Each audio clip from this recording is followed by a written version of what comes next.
Bayangkan kamu baru pulang kerja. Badan lelah, pikiran penat, dan entah kenapa kamu merasa kosong. Pernah nggak sih ngerasa kayak gitu?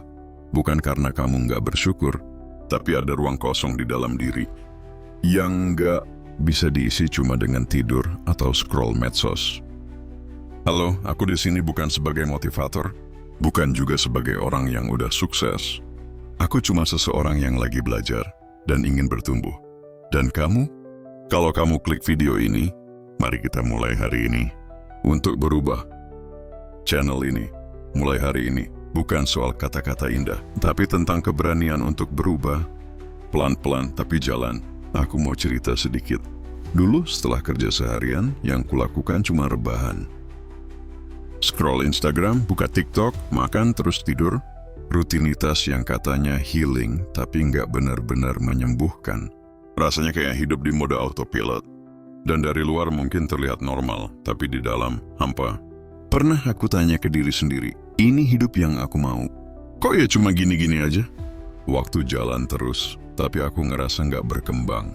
Dan momen paling menyadarkan aku adalah ketika aku sadar, aku takut miskin. Bukan takut nggak punya uang aja, tapi takut bergantung.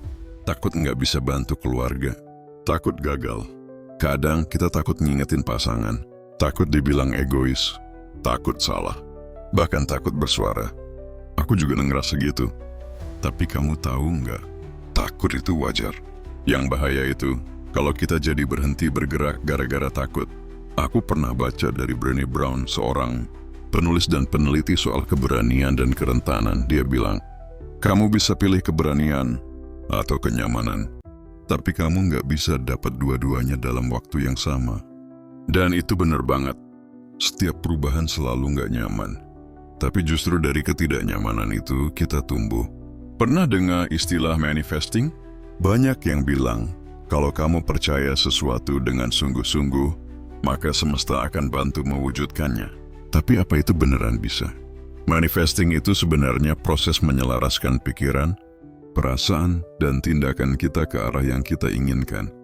Jadi bukan cuma berharap tanpa usaha. Misalnya kalau kamu pengen punya penghasilan lebih, jangan cuma bilang, aku pengen kaya, tapi mulai dengan mengubah pola pikir. Aku layak untuk hidup berkecukupan. Aku bisa belajar mengelola uang. Nah, itu ada kaitannya juga sama yang disebut resonansi diri. Resonansi itu, kalau dalam fisika adalah getaran. Tapi dalam kehidupan, itu bisa berarti apa yang kamu pikirkan dan rasakan, itu yang kamu pancarkan. Jadi kalau kita terus merasa miskin, takut, nggak layak, yang datang ke hidup kita akan sefrekuensi dengan itu. Makanya penting banget jaga isi kepala dan hati kita. Nah, seperti kata James Allen, penulis buku As a Man Thinketh, Man is made or unmade by himself. In the armory of thought, he forges the weapons by which he destroys himself. Ini bagian paling penting. Aku juga dulu bingung. Harus mulai dari mana? Jawabannya dari hal kecil, tapi jelas. Misalnya, setelah pulang kerja, kasih waktu 10 menit untuk journaling. Tulis, hari ini aku belajar apa? Aku bersyukur atas apa? Matikan HP 1 jam sebelum tidur. Ganti dengan baca buku atau dengar podcast yang membangun. Pagi hari, jangan langsung buka sosial media. Bangun, tarik napas, bilang ke diri sendiri, hari ini aku tumbuh sedikit lebih baik dari kemarin.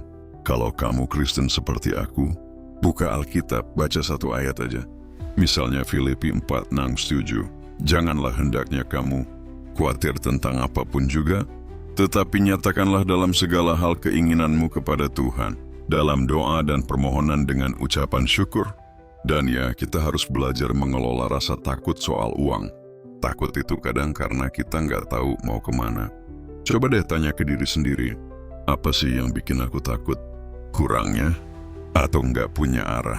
Aku pernah dengar kalimat ini dari Gita Savitri.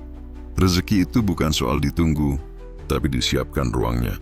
Kalau hidup kita penuh amarah, malas, iri, atau takut bagaimana rezeki mau datang, coba bayangkan kamu adalah wadah. Kalau wadahmu kotor dan penuh, bagaimana bisa diisi yang baru? Makanya, yuk mulai dari membersihkan isi diri. Maafkan, legakan, bereskan. Dan bukan berarti semua harus sempurna, tapi ada niat, ada usaha, Sekarang aku mau tanya ke kamu, apa satu kebiasaan yang bikin kamu ngerasa stagnan? Kenapa kamu terus pertahankan itu? Apa yang bisa kamu lakukan 10 menit setelah video ini selesai? Tulis jawabanmu. Kalau bisa, tulis di kolom komentar, biar kita saling belajar. Atau tulis buat dirimu sendiri. Yang penting, jangan cuma nonton, bertindak. Aku tahu, video ini bukan sulap. Nggak akan bikin hidupmu langsung berubah.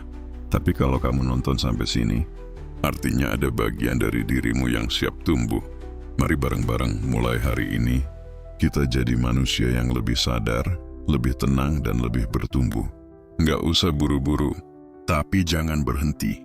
Pelan-pelan tapi jalan.